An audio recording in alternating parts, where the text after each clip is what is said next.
আসসালামু আলাইকুম প্রিয় viewers, welcome back to my channel. আশা করি সকলে ভালো আছেন, সুস্থ আছেন। আপনাদের অনেকের একটা প্রশ্ন ছিল যে নারীদের যৌন আকাঙ্ক্ষা কি পুরুষের চাইতে বেশি? তো বন্ধুরা, চলুন চলে যাই মূল আলোচনা। আজকে এই বিষয়ের উপর আলোচনা করব। আমাদের অনেক নারী এবং পুরুষ আছেন, তারা মনে করেন যে পুরুষের তুলনায় নারীর যৌন চাহিদা বেশি, আবার অনেকে মনে করেন যে পুরুষের তুলনায় নারীর যৌন আকাঙ্ক্ষা কম। এর কিছু কারণ আছে।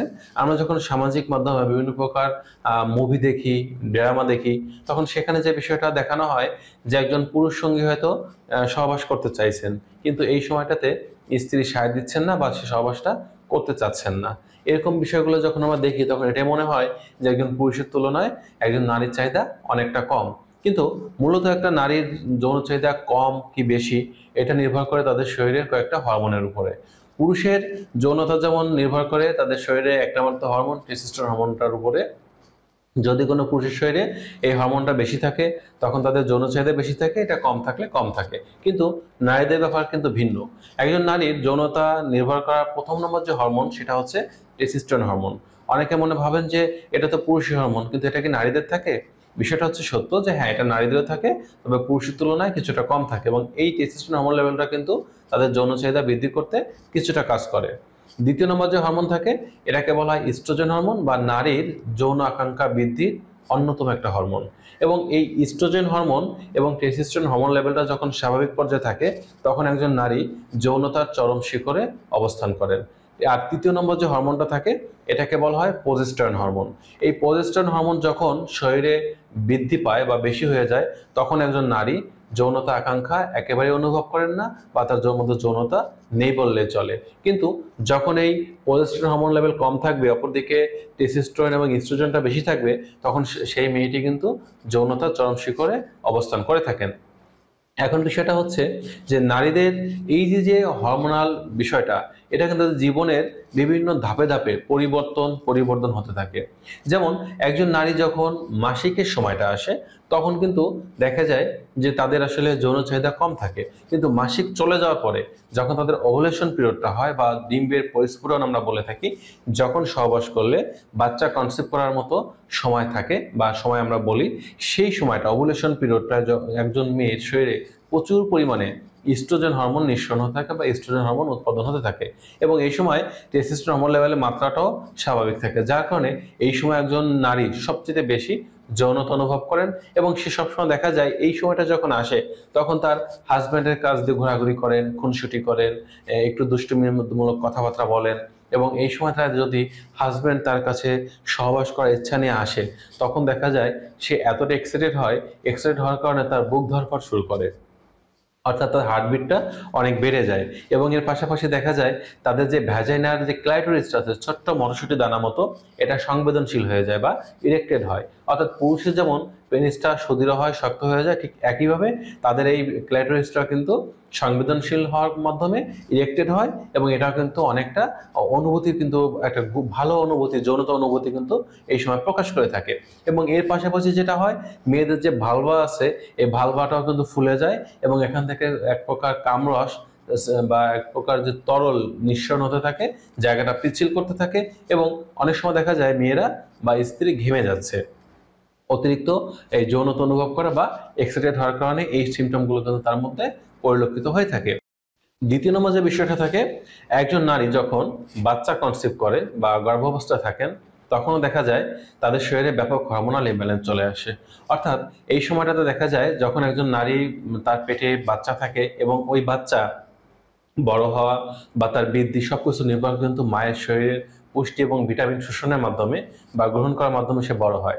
এবং এই সময় অনেক নারীরা সঠিকভাবে খাবার গ্রহণ করতে পারে না বা খাবার খেতে পারে না। তাদের শরীরে পুষ্টি এবং ভিটামিনের ঘাটতি থাকার কারণে কিন্তু এই সময় অনেক নারীরা যৌন মিলনের ইচ্ছা বা আকাঙ্ক্ষা হারিয়ে ফেলেন।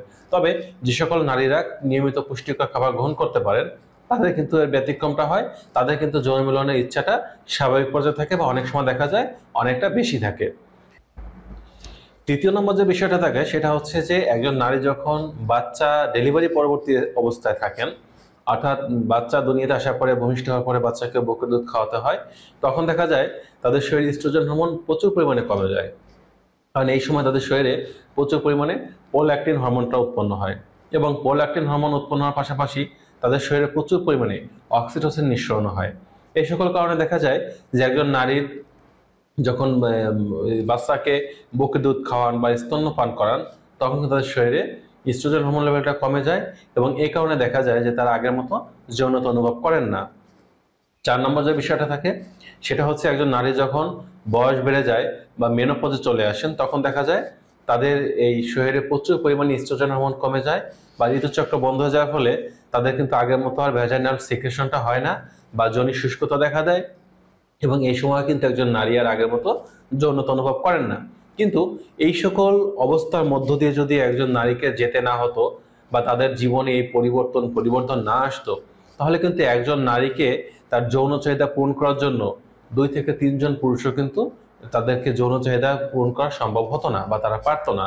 কিন্তু এই ধাপগুলো অতিক্রম করতে হয় বলে কিন্তু আসলে অনেক সময় দেখা যায় আমরা মনে করি যে একজন নারীর যৌন চাহিদা কম, কিন্তু প্রকৃতপক্ষে এই ধাপগুলো যদি না থাকে তাহলে দেখা যায় যে একজন নারীর যৌন চাহিদা কিন্তু একজন পুরুষের তুলনায় অনেক বেশি হওয়ার কথা বা অনেক বেশি থাকে।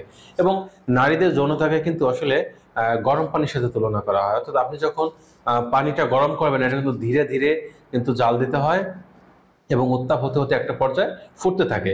এবং এটা যখন আপনি ঠান্ডা করতে চাবেন, আবার চুলাটা যখন অফ করবেন দেখবেন কিন্তু হঠাৎ করে কিন্তু ঠান্ডা হচ্ছে না, ধীরে ধীরে আস্তে আস্তে কিন্তু এটা ঠান্ডা হচ্ছে। কিন্তু পুরুষের যৌনতাকে আগুনের সাথে তুলনা করা হয়। আগুন যেমন খুব দ্রুত গরম হয়ে যায় আবার খুব দ্রুত নিভে যায়, ঠিক একইভাবে পুরুষের যৌনতা কিন্তু এরকম হয়ে থাকে, কিন্তু মেয়েদেরটা ভিন্ন হয়ে থাকে। তাছাড়া আমাদের চেম্বারে যে রুগী আসেন তাদেরও কিন্তু অনেক দম্পতি বলে থাকেন যে কখনো কখনো কেউ কমপ্লেন করেন যে আমার হাজব্যান্ডের সেক্স অনেক বেশি, আমার কম। আবার অনেক পুরুষ বলে থাকেন যে আমার স্ত্রীর সেক্স অনেক বেশি, আমার কম। অর্থাৎ কখনো স্বামীর বা কখনো স্ত্রীর এরকম কম বেশি হয়ে থাকে বা এরকম দম্পতি কিন্তু হয়ে থাকে। আর তাছাড়া একটা বিষয় হচ্ছে যে একজন নারী যখন তার শারীরিক সুস্বাস্থ্য, মানসিক সুস্বাস্থ্য এগুলো দিকে লক্ষ্য রাখবে, তখন কিন্তু সে সুন্দরভাবে স্বামীর সাথে সারাটা জীবন তাল মিলিয়ে সহবাসটা করতে পারবে। আর একজন নারীকে এই তাদের ভ্যাজিনাল ড্রাইনেস বা যোনি সহবাসে যখন ব্যথা অনুভব করেন, এই সমস্যা দূর করার জন্য এবং নিয়মিত স্বামীর সাথে সেক্সুয়াল ইন্টারকোর্স করার জন্য যে কাজগুলো করা উচিত তার মধ্যে অন্যতম হচ্ছে তাদের সবসময় পুষ্টিকর বা সুষম খাবার খেতে হবে, যেমন দুধ, ডিম, সবুজ শাকসবজি, রঙিন ফলমূল এগুলো রাখতে হবে, ছোট মাছের ঝোলের তরকারি রাখতে হবে এবং ওজনটা যাতে অতিরিক্ত বৃদ্ধি না পায়, ওজনটাতে নিয়ন্ত্রণ থাকে সেজন্য একটু হাঁটাচলা করতে হবে, ফিজিক্যাল এক্সারসাইজ করতে হবে এবং সর্বোপরি মানসিক দুশ্চিন্তা দূর করতে হবে, শারীরিক এবং মানসিকভাবে ফিট থাকার চেষ্টা করতে হবে। তাহলে দেখা যাবে যে একজন নারী মেনোপজে যাওয়ার পরেও কিন্তু সুন্দরভাবে স্বামীর সাথে তাল মিলিয়ে সহবাস করতে পারবে এবং তার হাজবেন্ড কখনো মনে হবে না যে তার তুলনায় তার স্ত্রীর যৌন চাহিদা অনেকটা কম। তো বন্ধুরা, এই ছিল আজকে বিষয়। সকলে ভালো থাকবেন। আজ এ পর্যন্তই। আল্লাহ হাফেজ।